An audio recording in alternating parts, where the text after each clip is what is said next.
তো এরপরে আমাদের যে শিল্পী বন্ধু আসছে, ওনার কবিতায় আমরা উৎসবমুখর দিনগুলোতে আমরা যখন আনন্দে মেতে উঠি, তখন আমরা ভুলে যাই এমন কিছু মানুষ থাকেন যারা উৎসবটাকে উৎসবের মতো না, তাদের কাছে দিন যাপনটাই একটা কষ্টের জিনিস হয়ে দাঁড়ায়।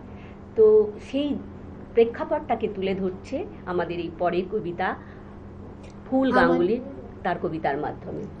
আমার নিবেদন, তোমার দুর্গা আমার দুর্গা, কলমে সুব্রত পাল। তোমার দুর্গা মহালয়া ভোরে শরৎ মাখছে গায়, আমার দুর্গা এখনো দেখছি ফুটপাতে জন্মায়। তোমার দুর্গা অকাল বোধন 108টা ফুল, আমার দুর্গা দূর থেকে দেখে খিচুড়ির স্কুল। তোমার দুর্গা আগমনী গান গিরিরাজ কন্যার, আমার দুর্গা ঘর দৌড় ভাষা বাঁধ ভাঙা বন্যার। তোমার দুর্গা প্রতিবার আসে বাবা মার বাড়িতেই, আমার দুর্গা মার কোলে পিঠে বাবার খবর নেই। তোমার দুর্গা টেক্কা দিয়েছে এবার থিমের পুজো, আমার দুর্গা ইট বয়ে বয়ে একেবারেই কুঁজো। তোমার দুর্গা হুল্লোড়ে মাতে প্যান্ডেলে প্যান্ডেলে, আমার দুর্গা বাঁচতে শিখেছে অতীতকে ছুঁড়ে ফেলে। তোমার দুর্গা আলো ঝলমল চেনে না অন্ধকার, আমার দুর্গা রোজ সেজে গুজে খোঁজে তার সংসার। তোমার দুর্গা শপিং মলের কফির ধোঁয়ায় ওড়ে, আমার দুর্গা চা বানাচ্ছে 3 রাস্তার মোড়ে। তোমার দুর্গা বহু জাতিকের বহু জনহিতায়চ, আমার দুর্গা কালকে যেমন আজকে তথৈবচ।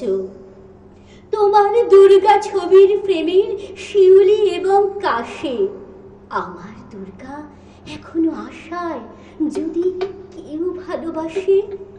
তোমার দুর্গা ধুনুচি নাচের ধ্যান করে করে ঢাকে, আমার দুর্গা ঘুরেই মরছে 10 চক্রের পাকে।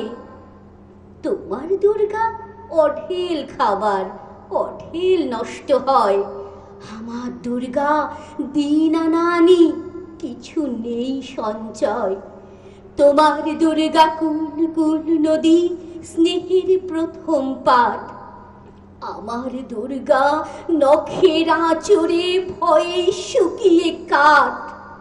তোমার দুর্গা অস্ত্র সানায় সিংহ বাহিনী রূপ, আমার দুর্গা কাঁদতে কাঁদতে নির্বাক নিশ্চুপ।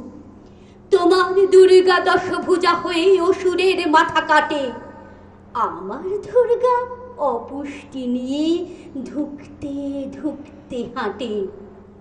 আমার দুর্গা কবে বলো আর তোমার দুর্গা হবে, আমার আকাশ ভরবে তোমার উৎসবে উৎসবে, আমার আকাশ ভরবে তোমার উৎসবে উৎসবে।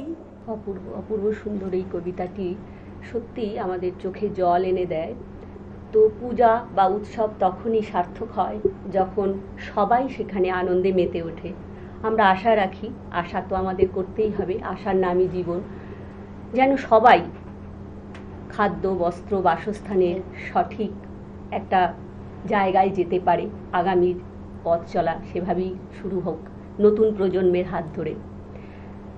তো আমরা অনুষ্ঠানে ফিরে আসি। তোমার এবার পরিচয়, তুমি আমার অনেক পরিচিত বোনের মতো, তো জানি তুমি সবই, তাও তুমি নিজের মুখে বলো যে তুমি এই কবিতা চর্চা ছাড়া আর কি করো। আমি কবিতা চর্চা ছাড়া আমি নিজস্ব লেখালেখি করি, আমার সম্পাদনায় সংকলন প্রকাশ হয়, এবং আমার শিক্ষাগুরু কিন্তু আমার বাবা এবং মা। এবং আমি যখন আমার 3 বছর বয়স হবে, কথা ফুটেছে, সেই থেকেই আমার বীরপুরুষ দিয়ে শুরু। অখিল নিয়োগী বন্ধুর কোলে আমার প্রথম পুরস্কার প্রাপ্তি, এবং সেই থেকে টানা আমার জীবনে চলছে। আমার এভাবেই চলতে থাকুক তোমার এই পথ চলা, এভাবেই যেন না থামে। তো অনুষ্ঠান এগিয়ে নিয়ে যাব, কিন্তু আমাদের এখন সময়